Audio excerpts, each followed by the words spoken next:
1000 لشکر کو لے کر آپ کو گرفتار کرنے کے لیے وہاں پہنچنا. حضرت امام حسین کا خیمہ یہاں ذی حشم میں خیمہ زن ہے, ادھر غرب بن یزید تمیمی 1000 لوگوں کو ابن زیاد کی طرف سے لے کر آیا امام حسین کو گرفتار کرنے کے لیے, اور وہاں آ کر ملاقات ہو گئی. تاریخ لکھنے والے لکھتے ہیں, سنیے تو ذرا کیا حضرت امام حسین رضی اللہ تعالی عنہ کی اخلاق حسنہ اور میرے مصطفیٰ کی کیا تعلیم پائے ہوئے تھے. وہ لوگ جب وہاں پہنچے تو دوپہر کا وقت تھا, چلچلاتی دھوپ تھی, گرمی کی تپش تھی, اور عرب کے جلتے صحرا جن کی گرم ہواؤں کے تھپیڑوں سے لوگوں کے چہرے جھلس رہے تھے, ایسے عالم میں وہ بھی کون نور بن یزید 1000 لوگوں کو لے کر پہنچا ہے امام حسین کو گرفتار کرنے کے لیے. امام حسین نے پوچھا معلوم کرو کون ہے, پتہ لگا کہ یہ حر ابن یزید ہے جو ہم لوگوں کو گرفتار کرنے آیا ہے. ہمارے امام نے فرمایا وہ بعد میں دیکھی جائے گی, ابھی مسافر سفر سے آیا ہے, دیکھو پیاس سے ان کے چہرے جھلس رہے ہیں, ان کے جانور تڑپ رہے ہیں, ہمارے پاس پانی موجود ہے, پہلے ان کی پانی پلا کر پیاس تو بجھائی جائے. سبحان اللہ, پیاس تو بجھائی جائے. سارے لوگوں کو پانی پلایا جاتا ہے, ظہر کا وقت ہوتا ہے, مؤذن اذان دیتے ہیں. میرے امام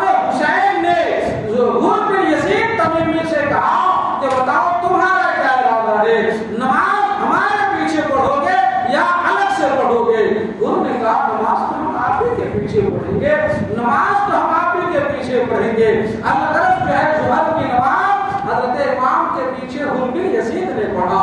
وقت گزرا, عصر کا وقت ہوا, پھر اذان ہوئی, پھر امام نے فرمایا نماز کی تو کس کے پیچھے پڑھو گے؟ انہوں نے کہا نماز تو ہم آپ کے ہی پیچھے پڑھیں گے. پھر عصر کے وقت بھی جو ہے انہوں نے حضرت امام حسین رضی اللہ تعالی عنہ کے پیچھے نماز ادا کی. جب عصر کی نماز ہو گئی تو حضرت امام حسین رضی اللہ تعالی عنہ اپنے خیمے سے باہر تشریف لے آئے, اور جو ہے اہل خیمہ کے سامنے پرمغز خطاب فرمایا.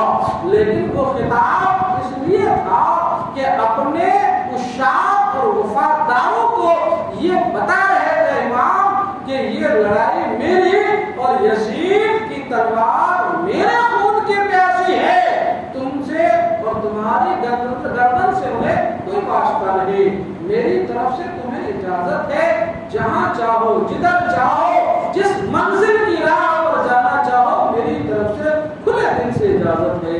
لیکن عشاقان اہل بیت نے کہا حضور آپ سے الگ ہو کر ہماری زندگی بھی کوئی زندگی ہے, ہماری زندگی آپ کے قدموں میں اور ہماری موت بھی آپ کے قدموں میں. سبحان اللہ, یہ وفاداری حضرت امام کے عاشقوں نے نبھائی. اب قافلہ امام حسین کا صرف امام حسین کا قافلہ نہیں ہے, امام حسین کا قافلہ ہے, اور اس کے اوپر اب غرب بن یزید کی نگرانی ہے جو حضرت امام کو گرفتار کرنے کے لیے آیا تھا. اس کی نگرانی میں اب قافلہ آگے بڑھا. قافلہ چلتے چلتے جب نینوا کی وادی میں پہنچا, اور وہاں جا کر خیمہ زن ہوئے, ایک طرف غرب نے اپنے لوگوں کو روکا, ایک طرف امام حسین خیمہ زن ہوئے, تو ایک سوار آتا ہوا دکھائی دیا. وہ سوار آتے آتے قریب آیا تو اس نے امام حسین کو سلام دعا نہ کی, سیدھے جا کر اس نے غرب کو سلام کیا اور ایک خط نکال کر دیا. اس خط کا مضمون کیا تھا؟ یہ جناب غرب نے خود امام حسین سے کہا کہ ہمارے پاس دیکھیے ابن زیاد کی طرف سے اس کا قاصد آیا ہوا ہے, اور ایک مکتوب ہے, اس میں لکھا ہوا ہے کہ ہم آپ کو جو ہے یہاں سے کدھر بھی نہ جانے دیں, اور آپ کو ہم کربلا میں ایسی جگہ پر رکنے پر مجبور کریں جس کے گرد و نواح میں پانی کا کوئی نام و نشان نہ ہو. امام حسین نے کہا کچھ تو آگے بڑھنے دو, سامنے گازریہ نام کا گاؤں ہے, اس کے قریب ہم خیمہ زن ہو جاتے ہیں. امام حسین نے جب یہ فرمایا تو تو چونکہ حر بن یزید نے کئی نمازیں میرے امام کے پیچھے پڑھی، اس نے اس ابتدا کی لاج رکھ لی اور اس نے کہا کہ ٹھیک ہے۔ قافلہ بڑھتے بڑھتے کچھ دور آگے نکلا، اور جو ہے کچھ دور آگے نکلا تو حضرت امام حسین رضی اللہ تعالی عنہ نے اس جگہ کا نام پوچھا۔ جب لوگوں سے آپ نے نام پوچھا تو لوگوں نے کہا حضور اس کا نام کربلا ہے، اس کا نام کربلا ہے۔ اللہ اکبر! اس لفظ کو سنتے ہی آپ گھوڑے سے خود ہی اتر پڑے۔ اب اتارنے کی یا رکنے کی ضرورت نہیں، آپ خود ہی گھوڑے کی پیٹھ سے نیچے اتر پڑے اور فرمایا ہذہ کربلا موضع درب وبلائن هذا منام رکابنا ومحط رحالنا ومقتل رجالنا۔ اے لوگوں، یہ کربلا ہے جو مقام کرب و بلا ہے، یہی ہمارے اونٹوں کے بیٹھنے کی جگہ ہے، یہی ہمارے مال و اسباب اتریں گے اور اسی مقام پر ہمارے ساتھی قتل کیے جائیں گے۔ اللہ اکبر! یہ محرم کی 61 ہجری دوسری تاریخ جمعرات کا دن تھا۔ حضرت امام حسین رضی اللہ تعالی عنہ کو کربلا میں اترنے پر مجبور کر دیا تو اس نے ابن زیاد کو اس بات کی اطلاع دی، کون؟ یعنی حر ابن یزید نے اب ابن زیاد کو اس کی اطلاع دے دی کہ امام حسین اپنے لوگوں کے ساتھ کربلا میں اتر پڑے ہیں اور فیمس ہیں۔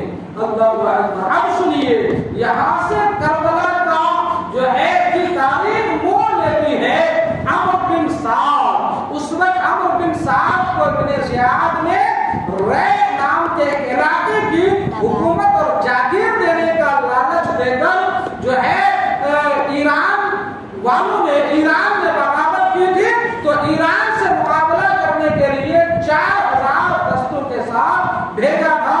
کہا اگر تم نے ایران فتح کر لیا تو رے کی حکومت تمہیں دی جائے گی اور جاگیر اور مال و دولت سے تمہیں مالا مال کر دیا جائے گا۔ لیکن جب ابن زیاد کو حر بن یزید کا قاصد پہنچا تو ابن زیاد نے فوراً پھر جو ہے عمرو بن سعد کو یہ پیغام پہنچایا کہ ابھی ایران رہنے دو، اپنے لوگوں کو لے کر 4000 کا دستہ لے کر کربلا پہنچو، پہلے امام حسین کے ساتھ مقابلہ کرو اور اس جنگ کو سر کرو۔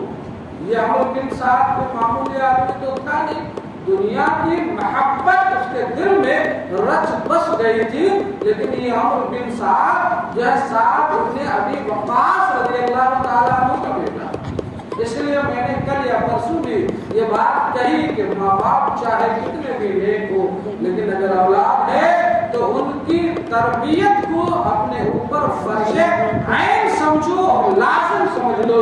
اس لیے کہ ماں باپ کتنے بھی نیک ہو، اگر اولاد کی تربیت نہیں ہو پاتی ہے اور اگر اولاد کی صحیح تربیت نہیں ہو پاتی تو پھر نیک ماں باپ کی تربیت بھی سر بازار اچھلنے لگتی ہے۔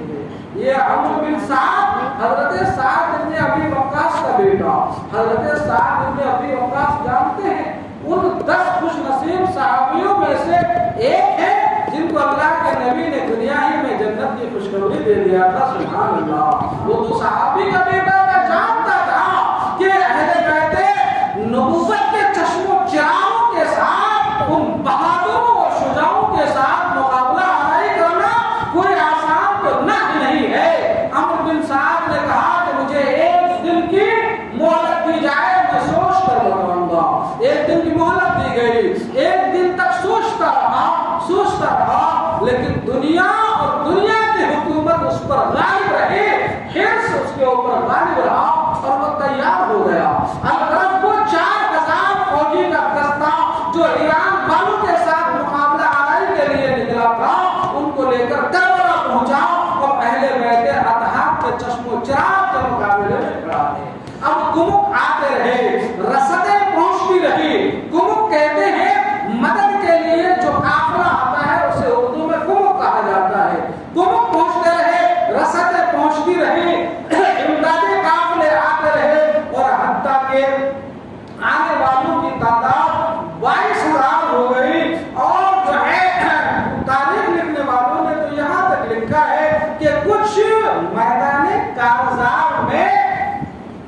میدان کارزار میں جو فن حرف و ضرب سے واقف کار تھے ان کی تعداد 22,000 تھی، ورنہ اور لوگوں کے ملا کر اگر گنتی پوری کی جائے تو 40,000 کا مجمع تھا۔ اللہ اکبر، 40,000 کا مجمع تھا۔